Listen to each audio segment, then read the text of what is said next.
All right, we're live.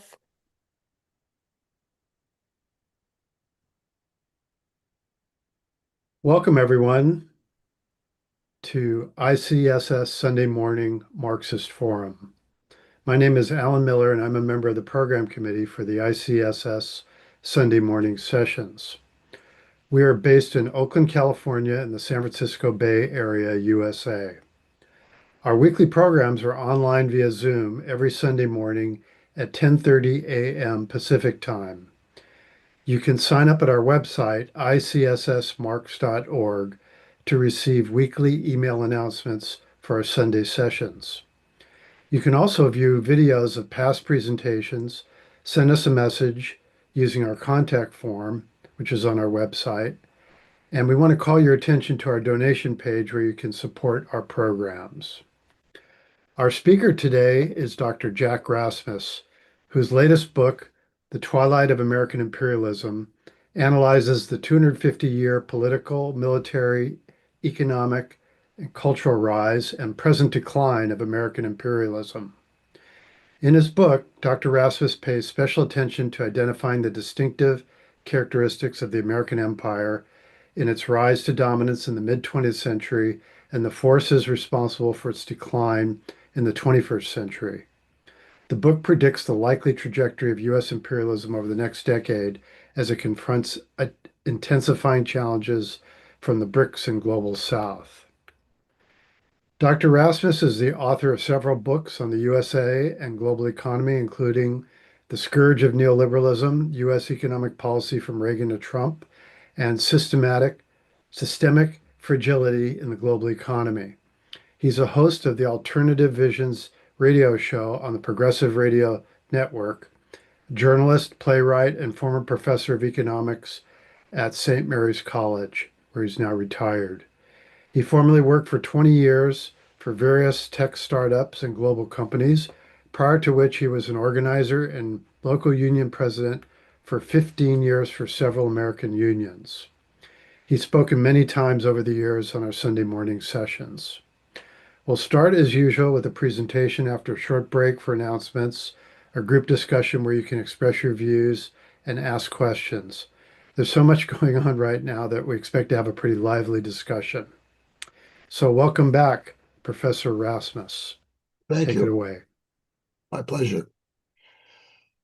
Okay, I'm sure there'll be a lot of questions, so I'm going to try to keep this presentation of the book, within reasonable time limit here, so we can have as much discussion as possible here. But let me just jump right into it. There's a lot of talk, justifiably, about the American empire being in trouble. Some are even saying it's collapsing. I think the word collapsing is not quite accurate, although it is clearly in decline. It still has a lot of resources, and the whole decline period clearly begins after 2000, and it's been accelerating. No doubt the system is in decline, but it will take a number of years before we see anything like a collapse. Of course, that can all accelerate here, and we could have a demise a lot sooner than later.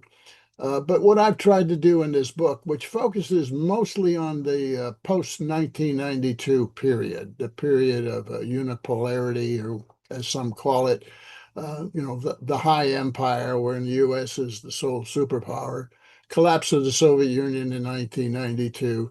China is still quite economically backward and looking to join global markets and be part of the exchange with the American empire, which occurs about 2000, 2001. 1992 is a period of high empire. I would say the U.S. is clearly the superpower. It's the superpower because its economy is firing on all cylinders. U.S. economic growth in the 1990s averaged 3.87% for the decade from 92 to 2000, 3.87%. 7%. The Federal Reserve, the Treasury was paying down debt. It wasn't borrowing for 4 or 5 years in a row. So the finances were all under control. The empire was entering a new phase. That phase was globalization, as they call it, which is really just the expansion of American capital throughout the world more intensely than in previous periods, and a financialization phase. Uh,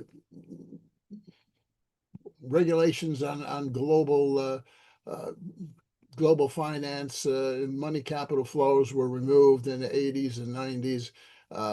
Finance capital moved abroad to sort of make it possible for non-financial capital to expand throughout the world, particularly into Asia, but everywhere else pretty much. Um, the U.S. military was never stronger. In the early 90s, we had the professionalization of the American military begins in the 80s, completes in the 90s. We had 500,000 troops reduced. The military was reduced. It used to be closer to 2 million. Now it was closer to 1 million, 1.3 or something like that. The savings from that and the economic growth fueled massive new weapons developments. We had the Trident II nuclear submarine system. We had new aircraft. F-22, F-35 developments began. We had new ground developments, missiles, and armored vehicles and so forth. The professionalization of the Army. That's very important now, this fact that the professionalization, because we no longer have a draft, it's a volunteer Army. And the whole idea was that you could have high technology, a lot of weapon systems, and you needed fewer personnel in order to maintain the empire. By the way, other countries also turned to professional armies at the same time, and the idea was coalitions of G7 professional armies could maintain the empire. At that time in the early 90s, the European militaries were a lot stronger than they are now. They're quite weak, almost non-existent in many ways. So you have a period of the collapse of the Soviet Union in 91, 92, and pretty much, the U.S. elite we're looking at dominating Russia, the Federation, whatever was left. Russia entered into a deep depression, economic depression in the 90s, comparable to what we went through in the 30s here. And except for their nuclear forces, they were pretty much debilitated and no longer a threat. The U.S. promised it would not move NATO east. Clinton makes the decision back in 94, 95 to do just that. And in 1999, NATO starts moving east and becomes a offensive military organization. And we saw that, of course, cutting its teeth on what happened in the Balkans, Yugoslavia, Serbia, Kosovo, Bosnia, and so forth. It would continue as an offensive military organization thereafter. NATO expanded even further in 2002 into the rest of Eastern Europe, and then subsequently into the Baltics after that. And in 2008, the plan was to bring Ukraine and the Caucasus into NATO as well, to surround pretty much what was left of the Soviet Union, Russia, and Federation. CIA operations began in Belarus and Kazakhstan and everywhere else. And of course, we know also in Ukraine. Ukraine's interesting development. There was an attempt of an orange revolution, color revolution. I think it was 2004. It didn't really produce total control for the empire. And then it tried again in 2010. That didn't quite make the difference either. Civil forces were split between orienting towards the West and towards Europe, I mean, towards Russia. And then they had another election in 2013, again, very, very close, indeterminable for the empire. And that's when they pulled the coup. They were no longer going to rely on CIA operations just to turn the institutions and the government through legalist means towards the West. That's kind of an interesting juncture. I'll talk more about that, about CIA operations, regime change operations, because they've been evolving ever since the Obama period here. But stepping back even further, uh, the whole shift really begins to a more aggressive phase of the empire in the late 90s. It doesn't begin with George Bush, it begins with Bill Clinton, very clearly. And probably in the wake of, his he couldn't keep his zipper closed, right? And they pretty much had him for impeachment. And some deals were made. In the last 2 years of Clinton's administration, 98 and after, he pretty much told the neocons here, come on in, run foreign policy and leave me alone for 2 more years. He gave big finance capital everything it wanted in deregulation. The whole period, the last 2 years, he really didn't run the government if he ever did. And the neocons took over in foreign policy, and the big banks took over the economy. And of course, the military industrial complex, oil companies, and everything involved with all that. So it begins in the late 90s, but it accelerates after 2000. Now, if you look at the economic record, and by the way, the main thesis of this book, let me digress a bit. The main thesis of this book is that empires decline because of financial crises, funding crisis. They can no longer sustain the scope and magnitude of the empire financially.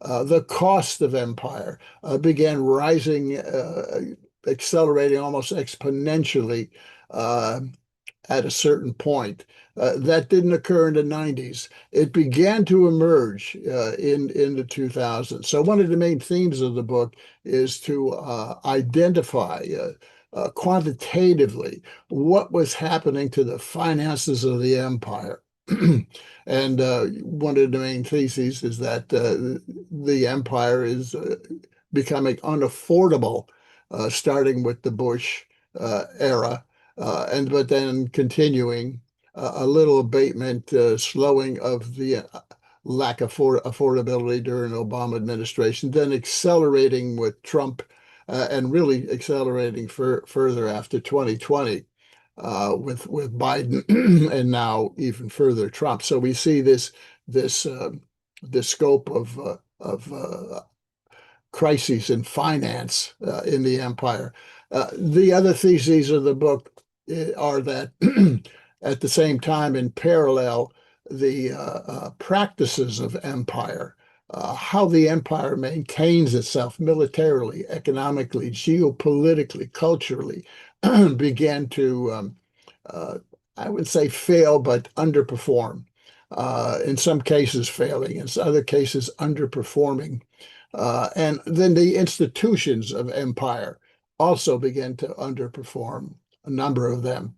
And you should see Trump as an effort to try to reform and restructure these practices and institutions, which he's not doing a very good job in fact, exacerbating the problems. So we have these three variables that I look at to define decline. And that is the finances, the funding gap, the finances of empire, the performance of practices and institutions. I wanted to do this in a material way, to show materially that the empire was in decline. There's a lot of discussion going around about the collapse of empire, but it's very impressionistic. It's not really a firm analysis. You point to the BRICS and the dollar, which, by the way, is not collapsing, and they say, "Oh, the empire is collapsing," and then you point to the wars. Wars are a symptom. Lost wars are a symptom of the decline. They aren't a cause of the decline, although they may accelerate it in certain ways. But you got to understand, all empires lose wars along the way, and recover, and expand, and then win some and lose some.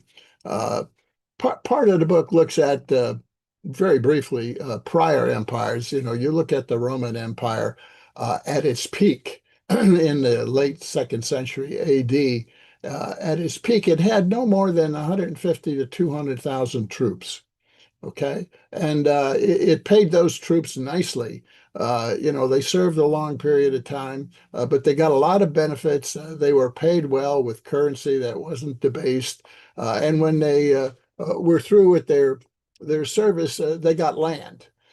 This was late second century. But by the fourth century, the empire was in deep trouble financially, the Roman Empire I'm talking about. Deep trouble financially. It had debased the currency. It had added 400,000 to 500,000 troops by 400 AD. You go from 200,000 to 400,000. That's very expensive. Also, the administration of the empire became very costly. Instead of a dozen or two regions administered, and now they had 40, 50 regions administered. And then the split of the empire in 316 AD or whatever to the East and Western Empire took away from the Western Empire the richest sources of revenue, of surplus extraction, in order to fund the military. You see, the economy funds the military. And if the economy and the finances are in trouble, then they start skimping on the military. It declines in quality and quantity, and then the defeats start coming in. Well, the Eastern Empire pretty much not only took away much of the agricultural surplus. Not enough attention is given to the mining side of it, the key mining, not just gold, but lead and tin and all these other important metals. That all went pretty much to the east. So the West began deteriorating, Western Roman Empire, in terms of finances. And then its military along its borders began shrinking. Uh,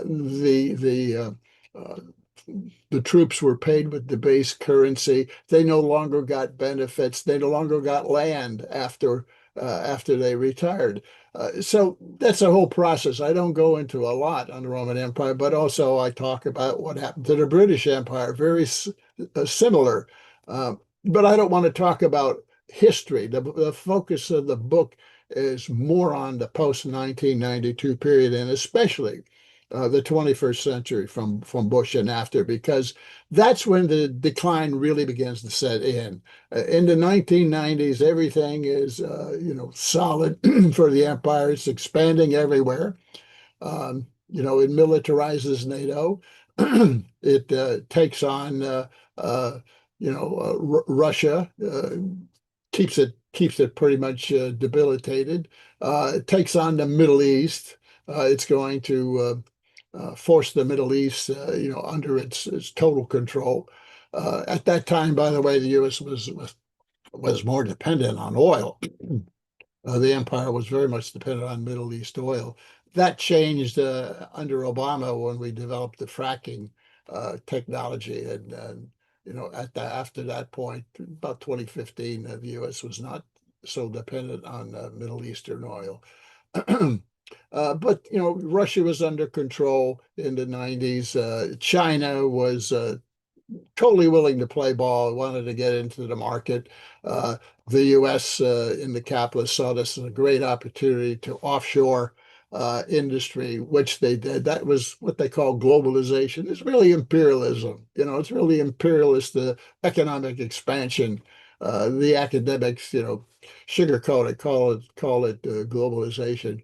Financialization is also the expanse, the deregulation and the expanse of capitalism, focusing more on financial asset growth and financial profits, quicker profits, larger profits through financial speculation.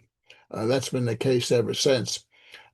Fundamentally, though, the global another thing I talk about is the globalization and financialization are changes in the fundamental structure of capitalism and the empire in particularly the 21st century.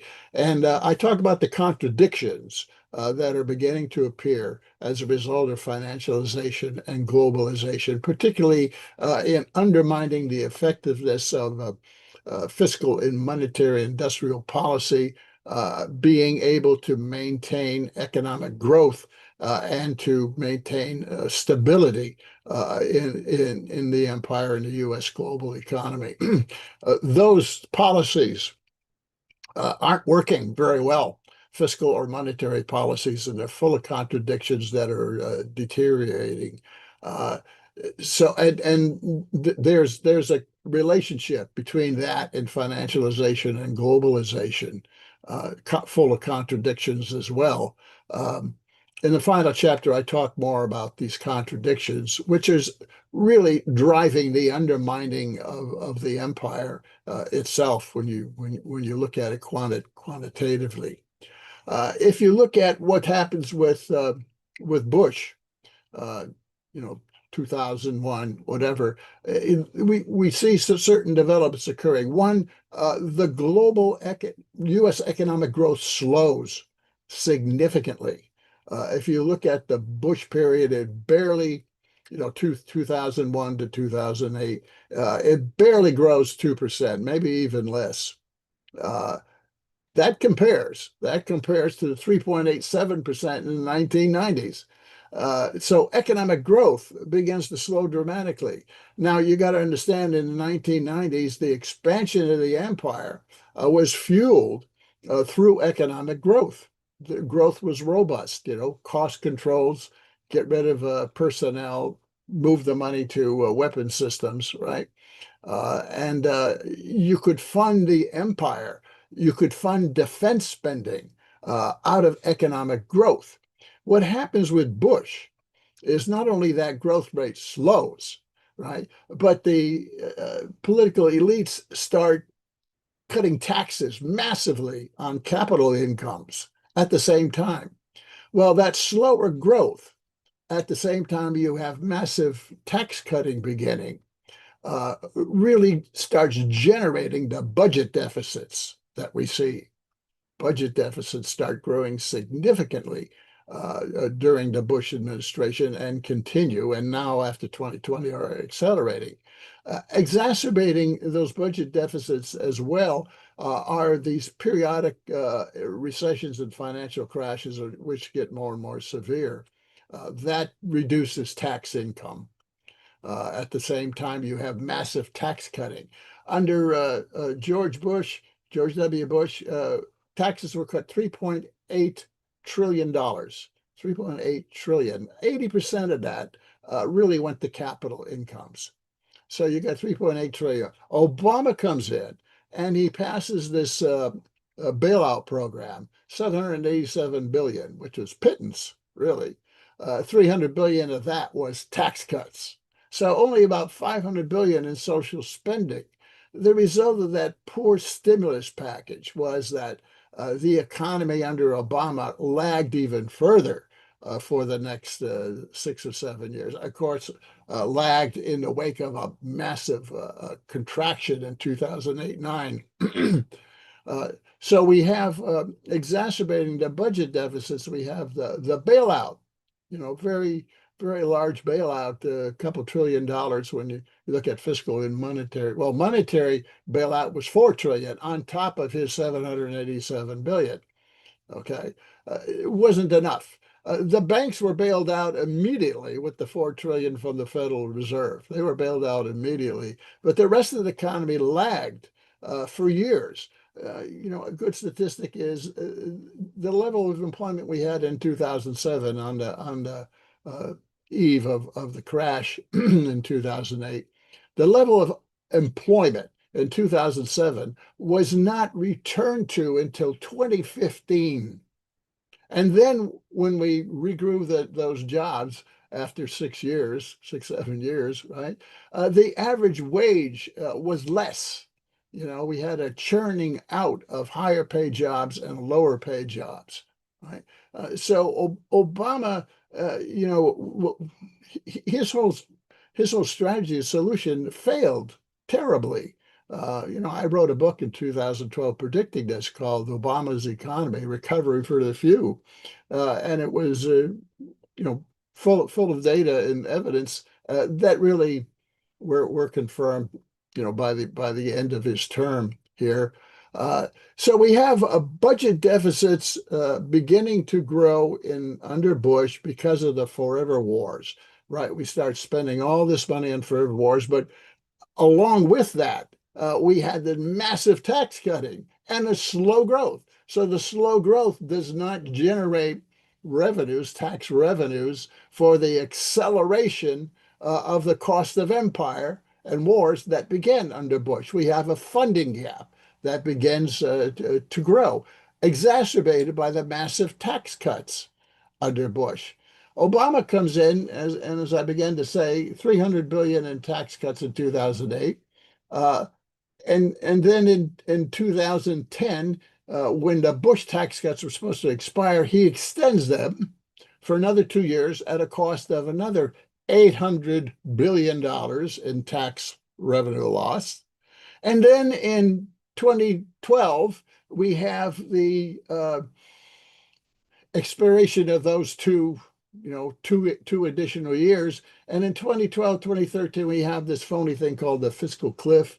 And Obama then extends the Bush tax cuts in perpetuity, costing another $5 trillion. So Obama cuts taxes mostly on the rich, because it's mostly an extension of the Bush tax cuts for 80% for capital. He extends them and he spends 6.1 trillion on tax cuts. 3.8 by Bush spent, 6.1 he spent. And then Trump comes in 2017 and cuts taxes again, mostly on capital incomes, especially offshore capital incomes, $4.5 trillion. So we have this massive tax cutting going on, while the budget deficit, because of all the runaway war spending, in Afghanistan and Iraq alone, about $8 trillion was spent, according to the Brown University group that studies the cost of war, right? 8 trillion just for them. We have about 16 trillion dollars in tax cuts right on top of that, right? So, and we have the slow growth. Slow growth means you have less tax revenues. 60% of your deficit is caused by failure of tax revenues growth, tax revenue, because of slow growth. And of course, under Obama, he had very slow growth, maybe 1.9% or something like that under his 4 years. Okay, so you have this combination of slowing economic growth, runaway cost of defense and wars and spending and so forth, tax cuts, which are exacerbating the budget deficit. So the empire, starting in 2008, can no longer fund the cost of maintaining the empire, defense spending and so forth, can no longer finance it through economic growth. It turns increasingly, it always was involved, but it turns increasingly towards debt financing, starting in 2008. To cover these budget deficits, which are exacerbated by tax cuts and war spending and defense spending in general. I want to emphasize that it's not just Pentagon spending. If you look at Pentagon spending, and I document the numbers to great detail, if you look at Pentagon spending, and I'm looking at my numbers right now, in 2008, About $700 to $800 billion was the cost, Department of Defense and Pentagon. There's two measures of this. One is from the National Income and Product Accounts, Bureau of Economic Analysis, and the other is from the Federal Reserve. There's a little bit of difference because the Federal Reserve numbers cover military construction, which aren't in the NEPA numbers necessarily. So you have in 2008, it's about 738, 771 billion, depending which of those two sources of Department of Defense, Pentagon spending. Pentagon is, the vast percentage of DoD, Department of Defense spending, but they're not quite exactly the same. Okay, so that's in 2008, about 700 to 800 billion. Well, you get to 2024, and what are those Department of Defense and Federal Reserve numbers? Well, the Department of Defense number in 2024 is 923 billion, and the Federal Reserve is 1.1 trillion. That's in 2024. In 2025, you got almost 1.2 trillion. And in 2026, that's going up at least another 200-300 billion to pay for these wars. Now, the media never gives you an accurate picture of what's being spent on defense and wars. They almost always refer to budget proposals, but actual spending are not what's in the budget proposal. It's the Congress authorizing and then appropriating and then providing supplemental appropriations, especially what's called overseas contingency operations, military operations, on top of that. So you got to wait until the very end of the year to get what was actually spent. And as I point out in this book, you can't just talk about Pentagon Defense Department as defense spending and cost of empire, because there are a number of other categories that are also defense and empire spending that have to be considered.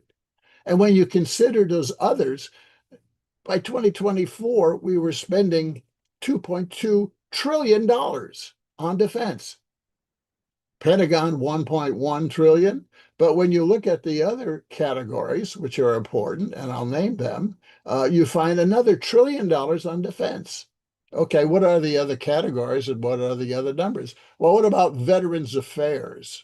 Oh, that's the cost of benefits for past wars for the troops, right?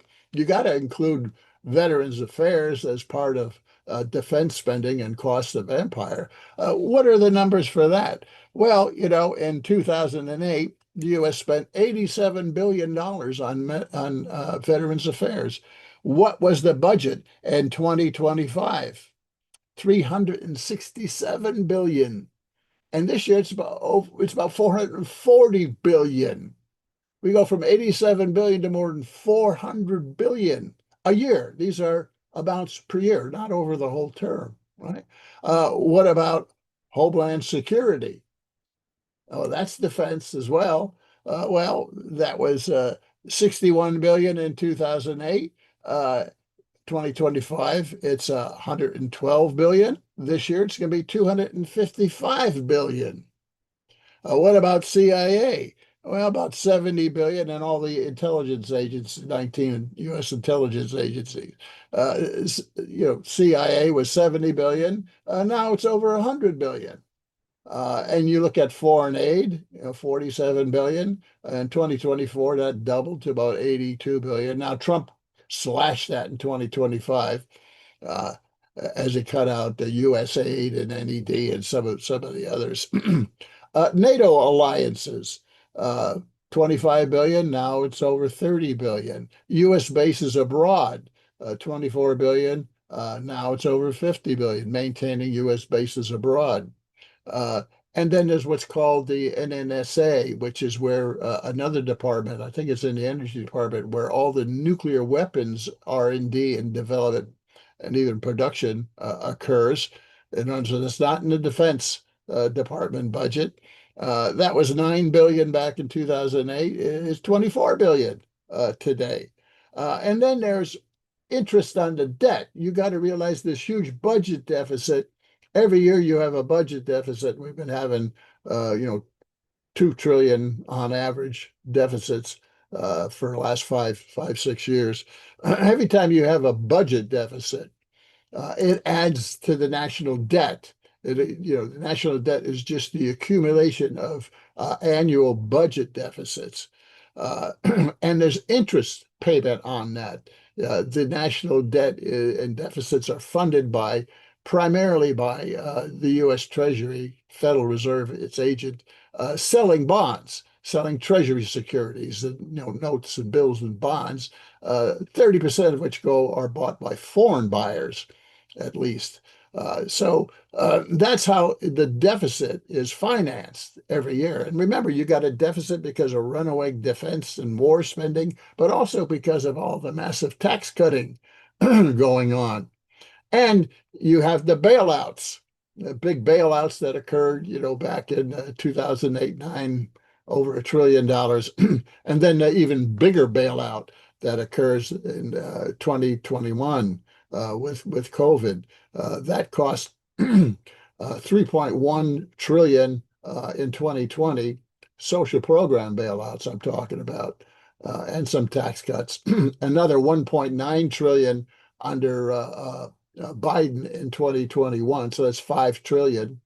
Biden then in 2022, because the economy just doesn't really get going again, and in 2022 he spends 1.7 to 1.9 trillion on tax cuts and subsidies for businesses and corporations to try to jumpstart the economy, which was lagging in 2022. Those were the three bills: the infrastructure bill, the chip and modernization bill, which was just a big windfall for tech companies, and then the so-called misnamed Inflation Reduction Act, which is big subsidies for energy, including fossil fuel energy. So he adds another 1.7 to 1.9 trillion to the 5 trillion in 2021. So we have 6.7 trillion in spending. And that just blows a hole in the deficit, which runs over 3 trillion in one particular year and continues to be 1 to 2 trillion every year. So overlaid on the runaway defense and cost of empire spending and the massive tax cutting is these big bailouts. By the way, the Federal Reserve bails out the banks in both 2008-9 and 2021. It spends $4 trillion in increasing its balance sheet with QE and other measures in 2008-9, continues that balance sheet, zero interest rate, subsidizing the banks for 6-7 more years. And then it spends another 4 trillion in 2021 to quote bail out the banks, which weren't in trouble, didn't need to be bailed out under COVID. They were doing quite well, but they bailed them out anyway, threw another 4 trillion at them, right? So you got that bailout on top of the defense spending and the wars, on top of the tax cutting, exacerbating the budget deficit. And then along the way, you have the health insurance companies gouging, and the whole health industry gouging federal health programs. Medicaid, Medicare, which isn't part of the budget, by the way, though. SHIP, ACA, Affordable Care Act, all that. They're really gouging that.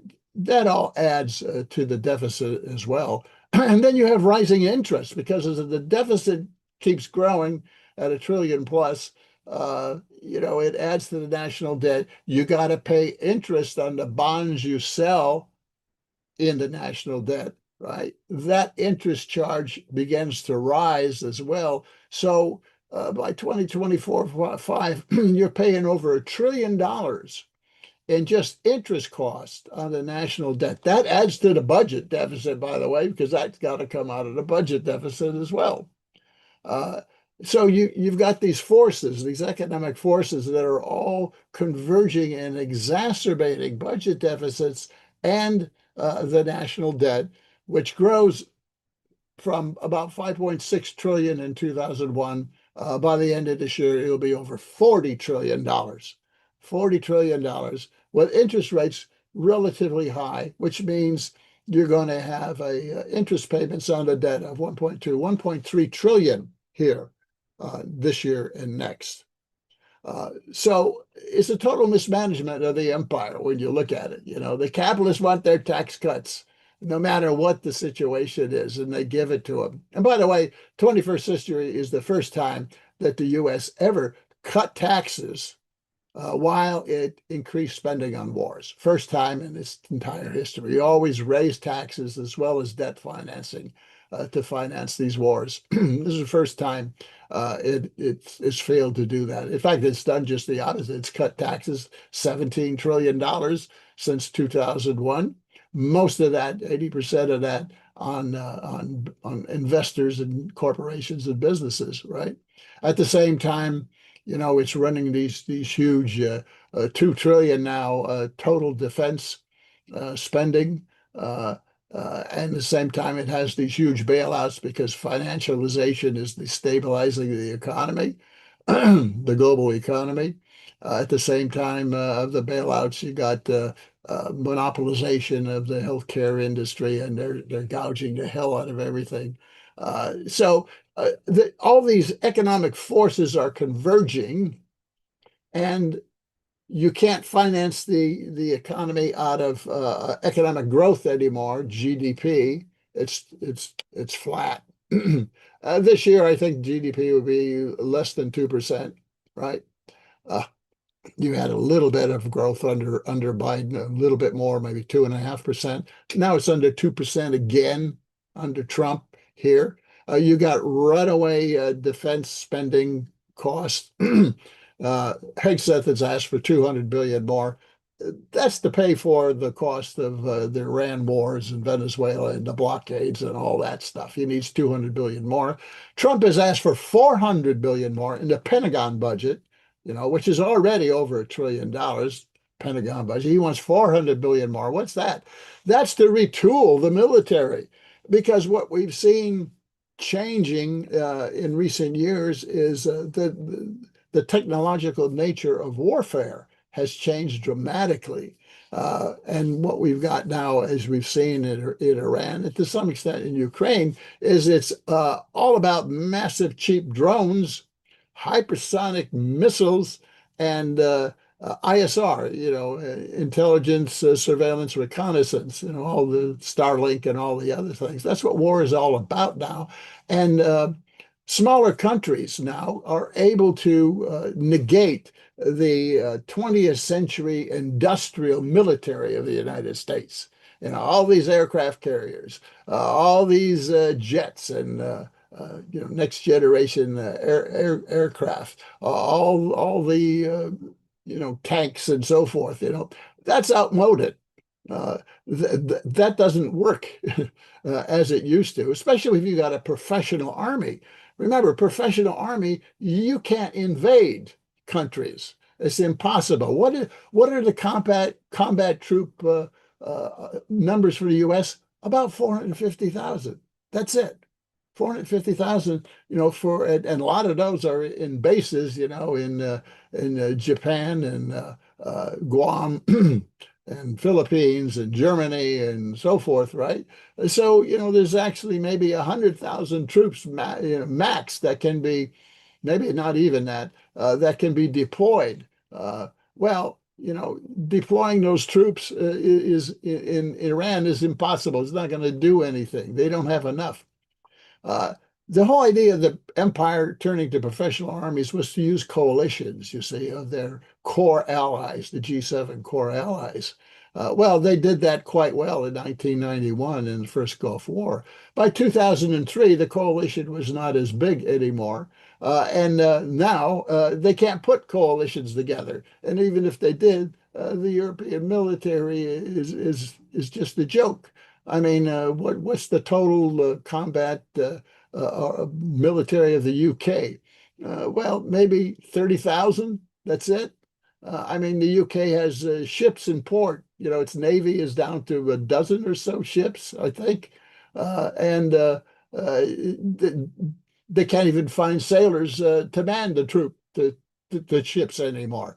So, and the same is true for the rest of Europe. Europe relied on the U.S. military umbrella, used the savings to provide social benefits to its people. That's all coming to an end now, as the U.S. says we can't afford to maintain military uh, on the plains of Europe anymore. That's not strategic anymore. We've got to refocus on what is strategic. Well, what's strategic for the empire is the Western Hemisphere and the Western Pacific, you know, and very clearly in the national security document of last November 2025, that's what they're saying. That's what the elite is saying, the imperial elite running the country. We got to focus on the Western Hemisphere. We got to focus on the Western Pacific. Uh, Europe is no longer strategic. Europe, if you want to fight this thing with Ukraine, you pay for it. You know, Biden threw $300 billion in grants to Ukraine while he was still in office. The Europeans didn't do that, by the way. They let the U.S. pay for that. But Trump is saying, we can't afford that anymore. We have to focus elsewhere to other strategic regions. And then there's the Middle East. The U.S. doesn't have to be in the Middle East for economic reasons anymore, but it is. It's propped up the Gulf states. Military bases would have been pretty much obliterated in the Iran war, and its support is supporting Israel.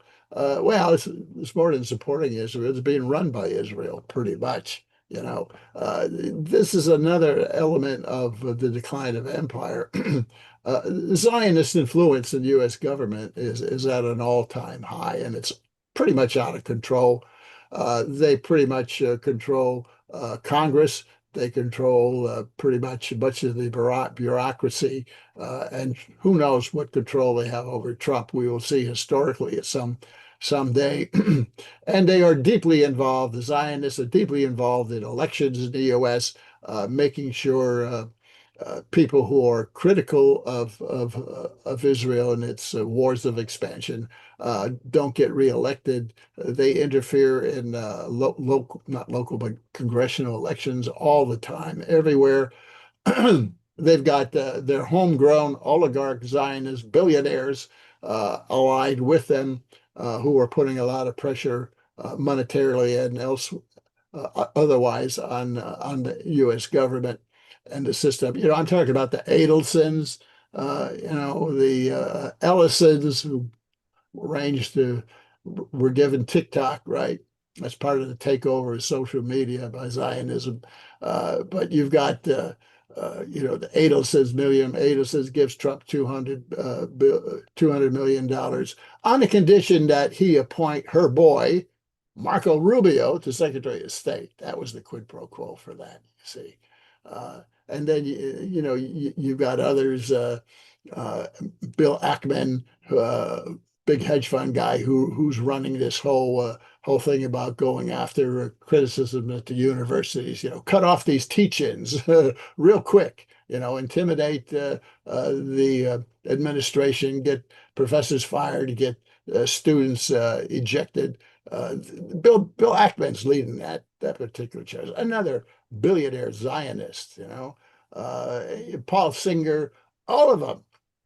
They're all Israel first, and they're all pushing the government, and very clearly quite a success, along with AIPAC, which is the American Israeli Political Action Committee there. By the way, this is obviously a foreign a lobbying organization, but it's the only foreign lobbying organization that doesn't have to register with the U.S. government as a foreign lobbying organization.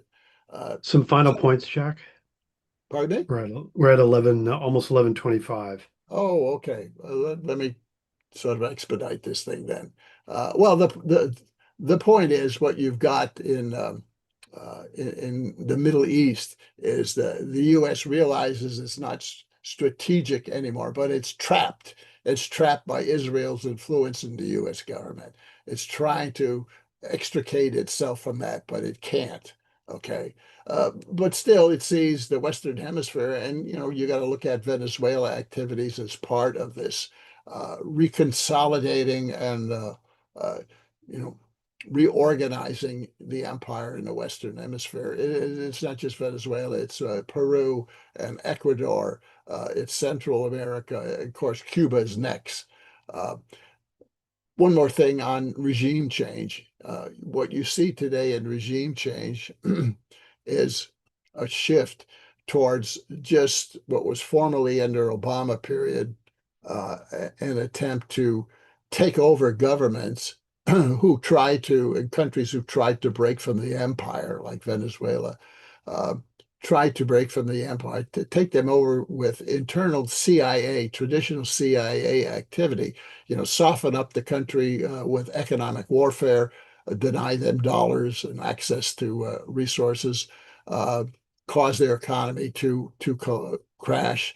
The CIA then funds opposition groups and leaders, and the whole idea is to take over elections, take over the institutions, both the president, prime minister, whatever, and the legislature and the courts. Well, that did not work very well.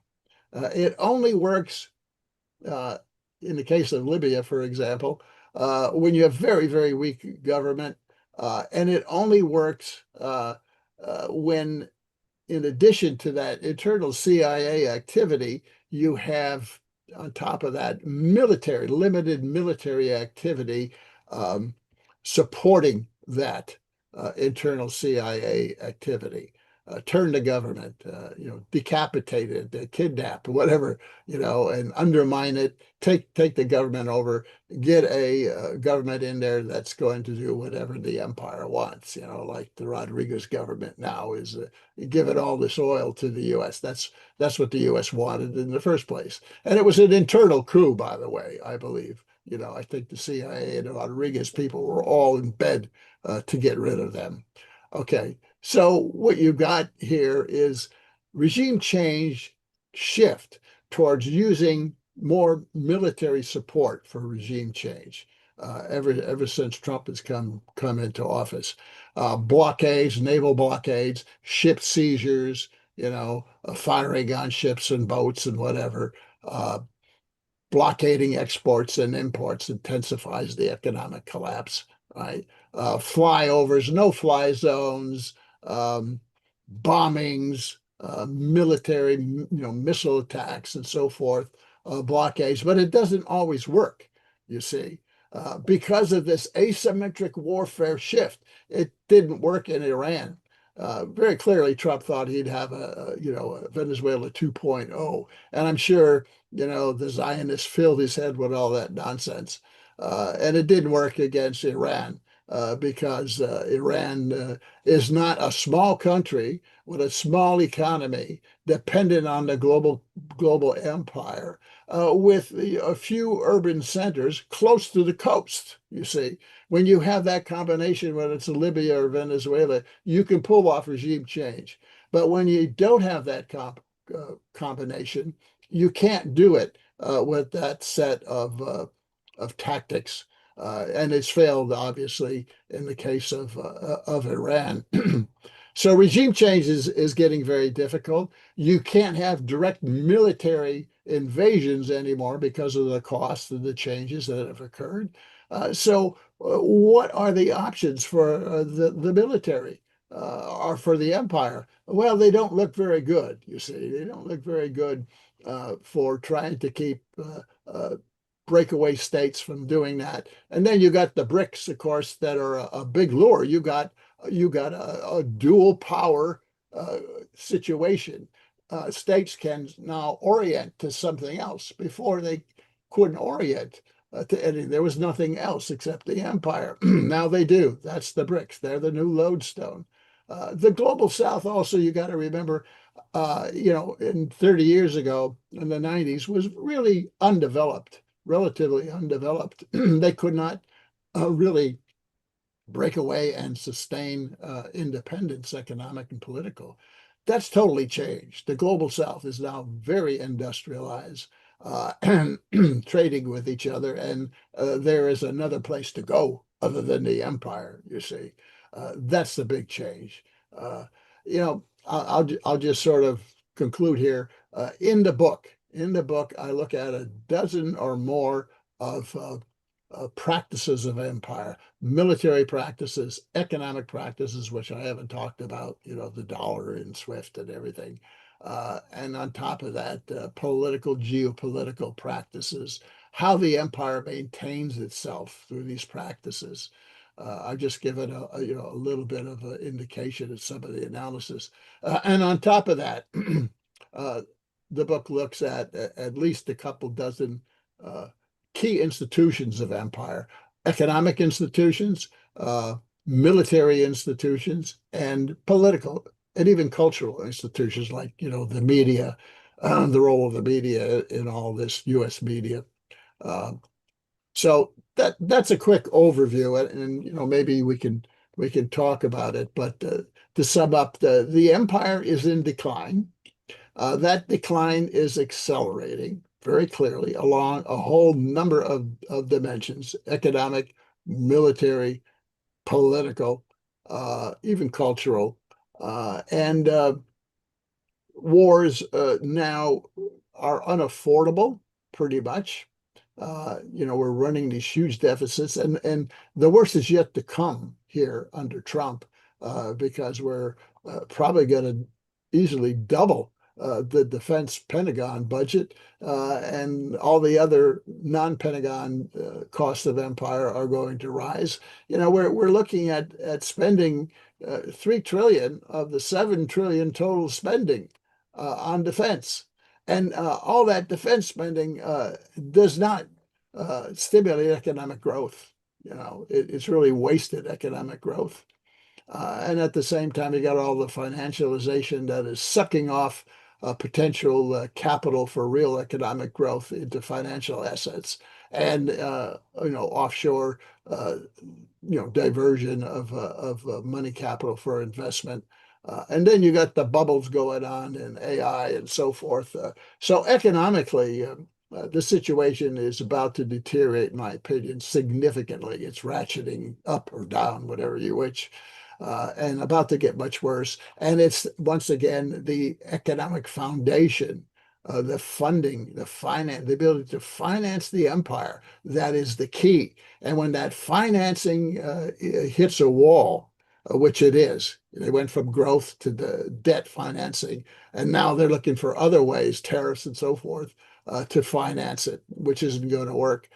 When that financing is no longer there, then the funding of the practices and the institutions declines, and you start getting further failure, which feeds back upon the problem of the financing. It takes more financing because the performance of the institutions is declining. So it becomes a feedback effect, and it deteriorates even further. Okay, so that's sort of a broad picture of the analysis in the book, which is again a material analysis. I've tried to provide that other than an impressionistic analysis, looking at finances, looking at the other key variables, institutions, and practices, and all of them are in decline. Thank you, Jack. Very comprehensive. For those who are interested, you can pre-order a copy of his book at Clarity Press. If somebody would drop the URL of for the book in the chat for those who are interested, I'd really appreciate it. What we're going to do now is we're going to shift over to, after a few short announcements, we'll have questions and comments from participants. We've already got a bunch of hands raised. To ask a question or comment, please raise your hand by clicking on the reactions button. Raise your hand at the bottom of your Zoom window. Please keep your question short, one question at a time, to allow everyone to participate. And keep in mind that this is a comradely forum for political discussion. Please show respect to other participants and the moderator of today's session. For upcoming programs, next Sunday, June 28th at 10:30 a.m. Pacific time, we will have India-based military historian, author, and political analyst Amaresh Misra will return to Sunday Morning Marxist Forum to give us an update on the aftermath of the latest phase of the Gulf War. On July 5th, there will be no program on that holiday weekend. So July 5th, no program. And on July 12th, activist Professor Emmanuel Ness will speak on his latest book, The Dialectics of Chinese Labor. We want to remind everyone that you can sign up for email notifications for our programs at icssmarks.org, where you can find links to video recordings of our past programs. Contact us with feedback, suggestion for future programs and topics, and make a donation to support our Sunday morning programs. And we really do need those donations. I know everybody's getting hit hard. Prices are going up. Everybody's squeezed. We're also being squeezed, and it does cost us to put these programs on. So I'm going to start. So we have a lot of hands up. I'm going to start with Elazar, and I'll follow that by Sharon. So Elazar, if you would unmute. Can you hear me? Can you hear me? Yeah, I can hear you. Okay. First of all, I'd like to thank you for such an exhaustive economic political analysis. Nevertheless, I have to make a criticism that very much disturbs me. That is the concept of the Zionist occupation government. I do not agree with that. I do think that the Zionists are closely wedded to American imperialism. They trained the death squads in El Salvador for the United States, in Guatemala for the United States, in Argentina for the United States. They backed other Latin dictatorships at the last minute for the United States. They did the same thing for South Africa for the United States. Here's what I believe. I'm not sure I can prove this, but I'd like your criticism. I believe that the U.S. imperialist capitalists are delighted to have the Zionist neocons and the AIPAC monitor the discussion of the Congress and Senate and keep them in line. That doesn't mean that the old protocols of Zion model that I'm Jewish, that the Zionists control U.S. imperialism. I think that's a very dangerous point of view. One more minor comment with respect to the Ukraine.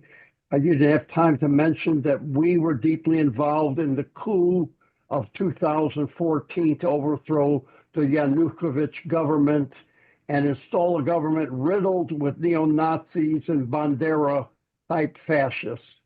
And that Putin is a gangster-type oligarch, but he's confronted with a NATO base right on his border and was forced to intervene. And so I, in my circle, give critical support to the Russian intervention. We know they muff it, they commit crimes. 2 minutes, please. That's it. I'm through. Thank you. Wow. I hope you're that way with everyone else. I will. Okay, well, let me just briefly comment to it. We have a fundamental difference of opinion and analysis here of the influence of Zionists, both foreign and domestic, on the U.S. government.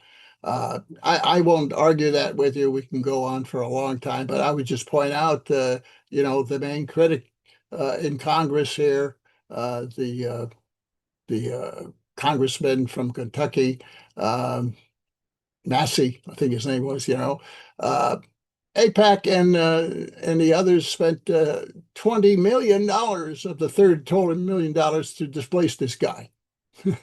Don't tell me there's no strategy and no influence over the control of the U.S. Congress. Not total, but certainly a critical mass of at least a third of Congress is pretty much in the pocket.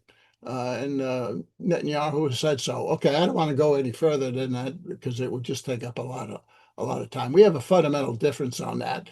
I agree with you on Ukraine. It was a coup. It was an admitted coup by Victoria Nuland.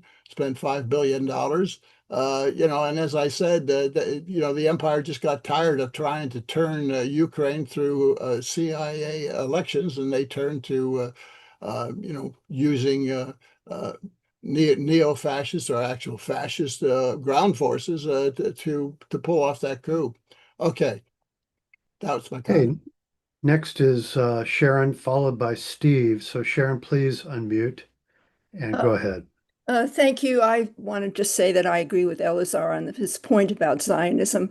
But the main thing I wanted to say was thank you for the detailed analysis of the internal dynamic in the United States and the contribution of all that the historical facts that you raised toward the decline of the empire. There's also the external, of course, which you came to at the end of your talk about the rise of the global South and China's role in that, in their policy of multipolarity. But it all begs the question, if we see US imperialism as a wounded beast, what is the role of the US working class in trying to prevent that beast from causing more havoc, more damage around the world? And I think that it's very important to look at what are the demands, or what are the main things that the anti-imperialist movement, the anti-war movement in the United States needs to focus on. And of course, the opposition to the war machine and lifting up the demand for the transition to a peaceful economy, and figuring out where all those workers who are building the war machine might end up, and pushing for that, and also an embargo of arms to Israel. And of course, opposition to US adventures, and in particular in this hemisphere, which I agree that's where they're more and more focusing on. And in that regard, trying to stop them from overturning the Cuban Revolution. 2 minutes. Okay, well, the working class in the U.S. is silent. It's not really a player in all this politics. The unions have been pretty much devastated. I don't know what the latest figures are, but you got public sector unions, but the other unions, even though we had a little bit of a recovery here in the Teamsters and UAW, they're still pretty much just hanging on. And the union leadership, top leadership, is still tied to the Democratic Party, and they're not going to challenge Democratic Party politics. We could talk about those politics, which are really incredibly ineffective here. But I don't see the working class playing a role, either the unionized working class or the rest. I mean, people are just trying to survive, most of them. And they aren't a player historically on a political stage at this point in the empire. Well, I don't agree that pessimistic view. I think that many Show me where. What is the working class doing? The anti-war movement. There is no anti-war movement.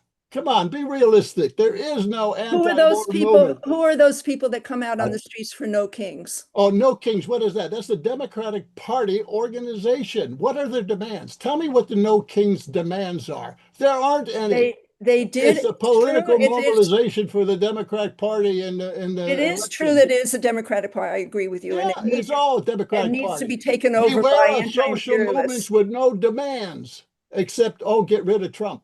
The last No Kings, we had a demand for no imperialist war or something like that. No wars of aggression. So that was an advance that we forced them to have that in there. That's not a demand. A demand would be okay. Let's defund the military by X amount in these different kinds of measures. That would be a demand. but to just have these generalities, which is what the Democratic Party wants. It wants to keep everything tied to it. It wants to keep the left and what's left of the left, which isn't much, tied to it for the next election cycle. There is no anti-war movement in the U.S. I just don't see it. Tell me where. I don't see it. And no Kings is not an anti-war movement. It's Okay, not like let's the 60s. I remember the 60s. I was in the 60s and 70s. I was involved. That was a movement. This is not a movement. okay, next up is Steve, if you would unmute yourself, followed by Thomas. So Steve, please go ahead. Yeah, I mean, I agree with you, Jack. Good seeing you again, that there is no anti-war movement in this country. And a big reason for that is the trade union bureaucracy support wars. They support imperialism. They support capitalism. There is no mass protest by the unions against increasing the military budget, $500 billion. That's going to come out of social services. Mm-hmm. And they're silent about that. There was a fight at the UAW convention over that. Money that should be going to social services, healthcare, housing wasn't even debated by the trade union bureaucracy. Sean Fain challenging the military budget. But in any event, I was going to make some points about the economic crisis. I think in looking at the decline of U.S. imperialism, we have to look at the growing inter-imperialist rivalry that's taking place globally with Germany and particularly China. The United States cannot compete with China. They've deindustrialized and they're unable to compete. And the trade war is a vehicle to try to protect the economy here. But the industrialization in the United States is not happening under Trump. And I think that's going to lead to, and it is leading towards world war. That's where we're going with this. There is the effort to take the oil is that economically we want to control the oil in Venezuela. We want to control the oil in Iran. So it's use of the military to dominate the global economy through oil.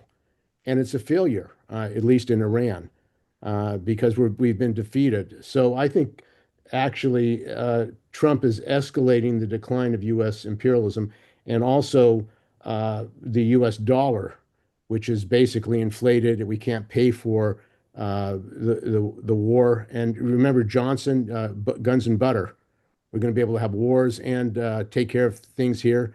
There is no butter for the working class. There's an direct attack on the working class, their living conditions. 2 minutes, please. So the other thing is the speculation bubble. We have a bubble which is going to be worse when it crashes than 2008 and probably will lead to a world depression. I think the other thing that's left out is very important is fascism, because what is the solution of the capitalists? What is the solution of the capitalists? And that's fascism, and that's a fascist movement. And the need for a united front. I don't agree with you that the working class is dead. The working class isn't going to fight back. There's a lot of trade union struggles going on all over, and workers are fed up with the trade union bureaucracy, which bases itself on business unionism.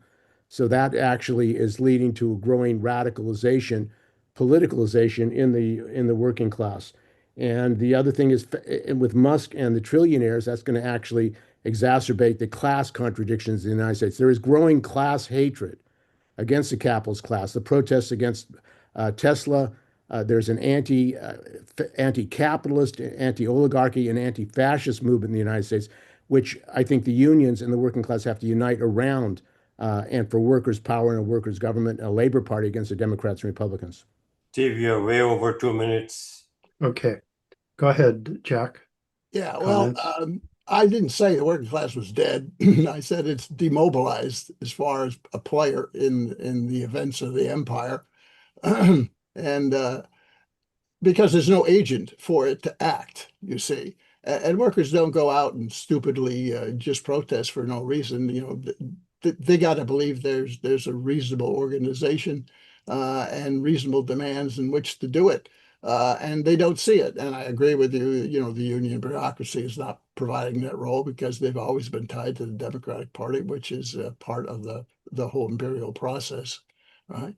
Interestingly, the latest trip by Trump to China, what did that represent? That represented, I think, an attempt by the empire to say, well, let's cool down. Let's not fight over Taiwan. The U.S. wants a truce with China. Its economic warfare is not working against China. The Biden administration fueling the tension over Taiwan was getting to a point of probable Chinese reaction to it. So Trump went over there to say, hey, let's cool off here and for a while. Let's not intensify this any further. And the indication of that was the U.S. was going to provide $40 billion in military arms this year to Taiwan. Trump, when he came back, said, no, only 14. Yeah, that was discussed and agreed upon with Xi, I'm sure. The U.S. also gives China advanced NVIDIA AI chips, which they didn't have. What is that about? We don't know what that was all discussed because, Trump comes back and there's nothing. No real announcements about what this was. Oh, they're going to buy some Boeing planes. A lot more strategically was discussed. The U.S., the empire, is trying to cool off that conflict because it's embroiled in the Middle East conflict, and it's trying to pull out of the Western Eurasia, and it wants to focus on the Western Hemisphere. That's the priority right now, the Western Hemisphere. You're going to see before the elections Venezuela 3.0 with Cuba. Okay, so the working class theoretically could do something, but they're totally demobilized. They're not a force in the politics of empire, and they're trying to. Yeah, there's a lot of discontent, but until you get some organizational means by which it can express that discontent, it will remain demobilized. It's not a political factor here in matters of empire. Okay, next is Thomas, followed by Janet, followed by Raj. So please, Thomas, go ahead. Thank you, and good afternoon.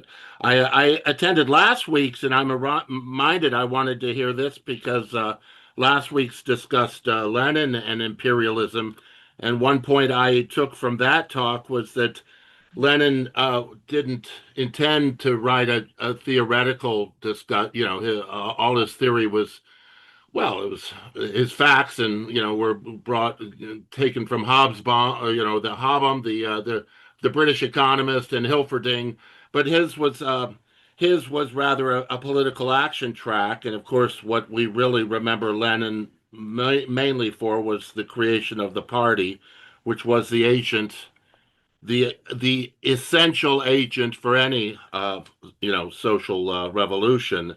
As far as the dispute over Israel, the Zionist junior partners were sort of taken in hand by the ascendant American ruling class after its destruction of some of the German army and most of the Japanese army and civilian population, with nuclear arms now a reality. It's provided the United States with both an aircraft carrier in the Middle East, where though the U.S. didn't buy or import a lot of the oil that went to Asia and Europe, U.S. has always wanted to have control over it, to be able to turn the tap on or off.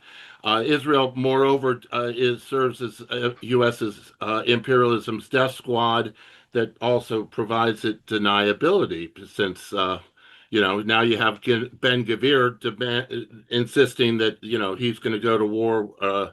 Israel will continue the war because it's a sovereign nation, and everyone's sort of laughing. I did have a question. The decline of empire. I put a question in the chat. When exactly did the Roman Empire finally fall? Was it 410? 1453 with the fall of Constantinople, or did it, evolve into the Roman Catholic Church? I wonder. And the point, all the facts you marshaled are certainly leading to the conclusion that America is going broke. It's just printing money, and the ruling class refuses to tax itself, but there's still going to 2 be. minutes are up. 2 minutes are up, please. What's that? The 2 minute time limit is over. All right. Well, last sentence. They still need an agency, which is, of course, the working class. And by the way, the U.S. imperialism could still retreat to its hemisphere after these defeats to lick its wounds, but it would require, I guess, a far-thinking imperialist. What are your thoughts, Dr. Rasmus? Yeah, well, on the Zionist thing, I don't want to, beat that particular topic, but I didn't discount their importance. yeah, but what's underway right now is to integrate the defense strategy of Israel and the United States in the forthcoming NDAA budget here. They're talking about integrating all the intelligence agencies, the Mossad and CIA, and also integrating the Pentagon and the equivalent of Israel development military strategy. I mean, it's incredible that the U.S. is integrating a foreign country, internally into its defense and intelligence operations. Well, that's just another example, I think. I agree with you. The focus is increasingly on the Western Hemisphere, not only because it's most strategic, because it's an easy win, to defeat and take over countries like Venezuela in the Western Hemisphere. They got no allies. China and Russia cannot help. They're too far away, right? The BRICS cannot help. They're too far away. They're an easy mark. And I think you're going to see more of that. You're going to see, Greenland increase as a topic here, because it is strategic. Greenland is strategic. The U.S. imperialists need Greenland, and they need northern Canada and Alaska to counter the much far advanced Russian Arctic strategy. That's all about Arctic strategy of the empire. And then, of course, the rest of the Panama Canal and everything is all strategic. Western Hemisphere. I see the recent trip Trump, to China of a let's sort of freeze things in place, over Taiwan. Let's not fight any more of that as we try to extricate from the Middle East and Europe, Western Europe, financially from Europe. And that leaves the Western Hemisphere as the main target here for the rest of the Trump regime. I think that's what we're looking at. Okay, Janet, if you would unmute, followed by Raj. So Janet, please go ahead. Okay, thank you, Jack, for your presentation and for joining us today. Just wanted to mention that Zionists interfere in local elections too. I think you stopped yourself from saying that. Anyway, I'm now to my main topic. Who owns the U.S. debt, which I think is 34 trillion now? Isn't it mostly the bank? 39 trillion. And isn't it really the oligarchs who own the banks? And so isn't it really the banks and their oligarchs that run the country? And I imagine those oligarchs aren't necessarily American. So would you talk about the role and power of the banks and their oligarchs, how banks and their owners are affected by economic decline? And did banks or their equivalent play a similar role in other empires, including the Roman Empire? Yeah, well, very good question. Who owns the debt? The capitalists own the debt. Of course, banks are a big part of the capitalist system, so they have a big part of that debt. Foreign wealthy foreign banks, central banks, government central banks, private banks, corporations, wealthy individuals, capitalists, they're the ones who buy the treasury bills, notes, and bonds. They're the ones who own the debt. It's not just the banks. Governments, their central bank, they own the debt. About 32% now of the total debt, which is approaching 40 trillion, is owned by foreign banks, capitalists, institutions, and so forth. Very few individuals go to the treasury and buy treasury bonds or bills and so forth. You could do that, but very, very few of the, the actual populace. So it is owned by the capitalists. And, frankly, there's a large percentage of them who like this massive debt because now they're getting a revenue stream of over $1 trillion every year from it. So, they make money by causing the debt to expand, and they make money off of the debt, off of this revenue stream that comes back to that. So, a lot of them don't want to end the debt. They're concerned that it's accelerating too fast, And the higher the debt goes, the higher the interest payments go, the more pressure it has on the budget deficit. Becomes a major element. I mean, the payments now to the bondholders from the national debt are greater than the cost of the Pentagon. 1.2 trillion now for interest payments on the debt, the Pentagon 1.1 trillion. Okay, they're about the same, right? And then you throw in another trillion for all these secondary defense costs. It's $3 trillion. $3 trillion. You take that right off the top every year, right? All that goes to the capitalists immediately. They know how to make money off of the system and off of the wars and off of the crises. You make money in bad times as well as good times, you see, if you're a capitalist. You just got to know how to do that, right? So it's an important question and one which I really focus on to a great extent in the in the book itself. Foreign interest payments are about $400 billion a year. Total interest payments on the debt, 2025, $1.225 trillion. This year, I'm sure it'll be close to $1.3 trillion this year, 2026, at least interest paid on the debt, and probably about 400 billion of that goes to foreign holders of the debt. And the Roman Empire? Okay, we actually need to move on. Can we get Raj your question? Then Gina's the last questioner. So go ahead, Raj.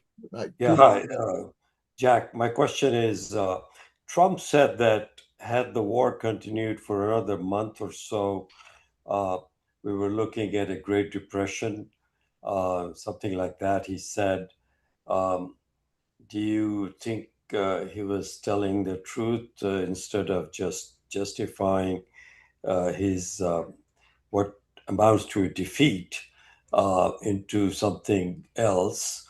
But it's also along the line, what you're saying is that this debt mounted and financialized economy is leading towards collapse of the imperial system. So, and they keep on militarizing, but no empire has sustained itself on military. I mean, starting from feudal empires.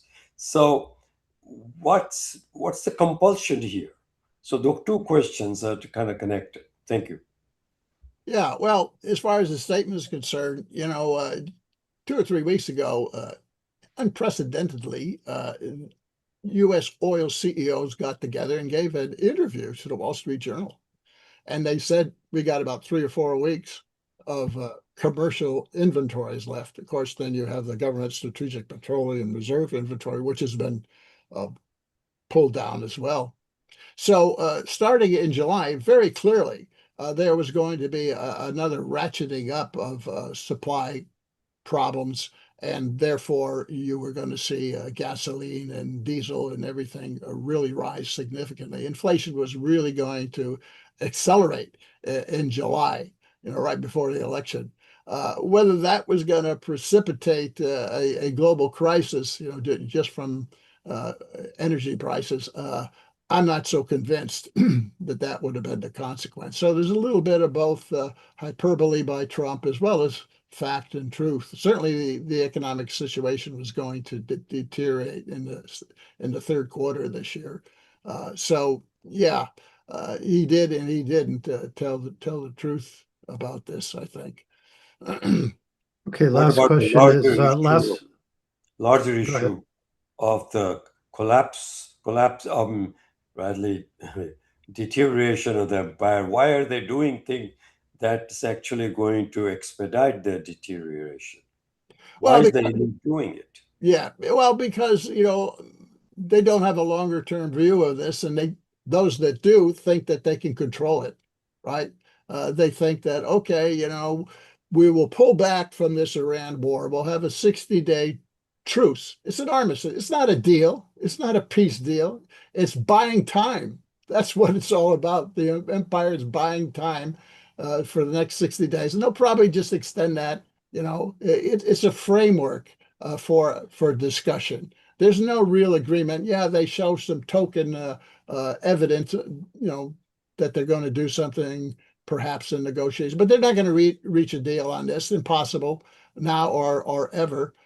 And the empire always does this. When the relationship of forces is not in its advantage, it will suspend the conflict. It will sign a truce, even a treaty. The U.S. has signed 250 treaties that it's broken over its history.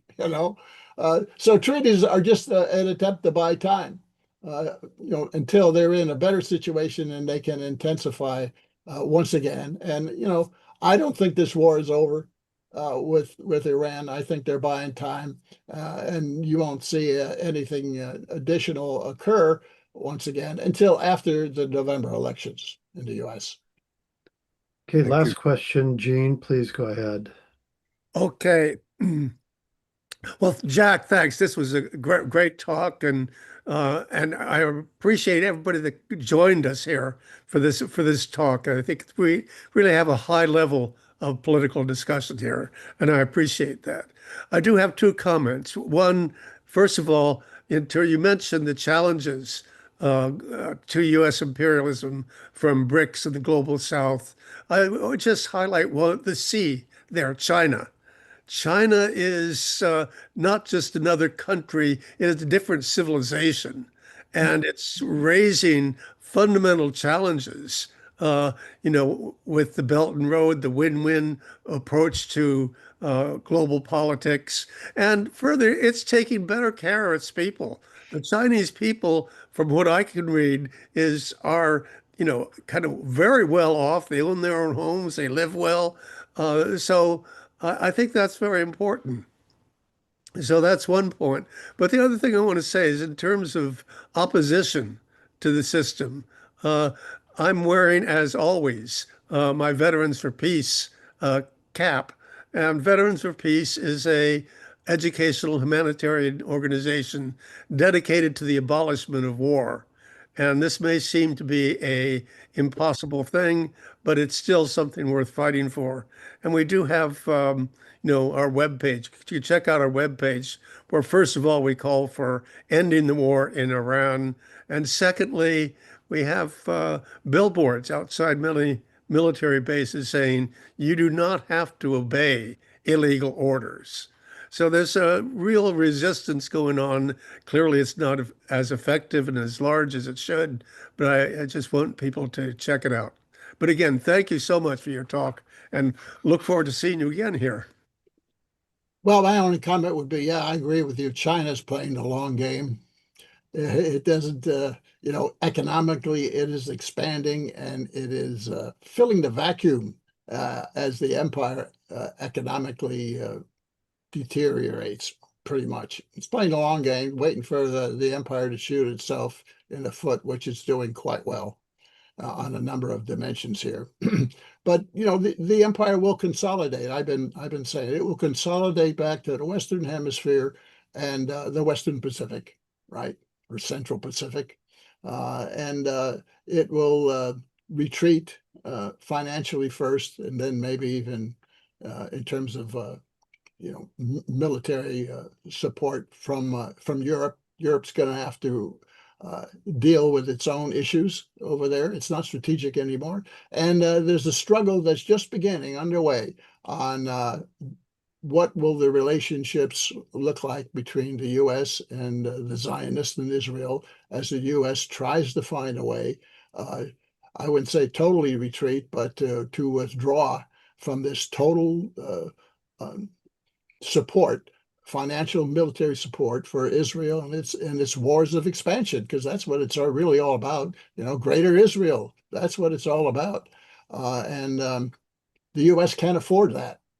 We've expended half of our military missile force in this war. U.S. military is really drawn down in terms of finances and assets, and it has to rebuild those assets. And it wants a truce over there that it can wait on, and at least for the next 6 months. And that's how I see the Middle East. But there's a longer term struggle that's going to occur in the U.S. domestic politics over the excess influence of Israel and the Zionists in the U.S. government. I mean, when they start rewriting the U.S. defense policy and its intelligence agency policy to include, a Mossad and Zionist influences, that's probably a step too far for a lot of other domestic U.S. Capitalists and imperialists. But we'll see how it's going to be a struggle here for the next couple of years. Thank you, Jack. Great session. I just want to remind everybody, latest book, Twilight of American Imperialism. Go to the website for Clarity Press to find out how to get a copy. You can also go to Jack's website, jackrasmus.com. That's jackrasmus.com. We want to invite everybody to come back next week. Sign up at icssmarks.org for email notifications. Also, you can make a donation to our program, and we'll see you guys next week. And hopefully, we'll have Jack back again soon. So, thank you very much, everybody, and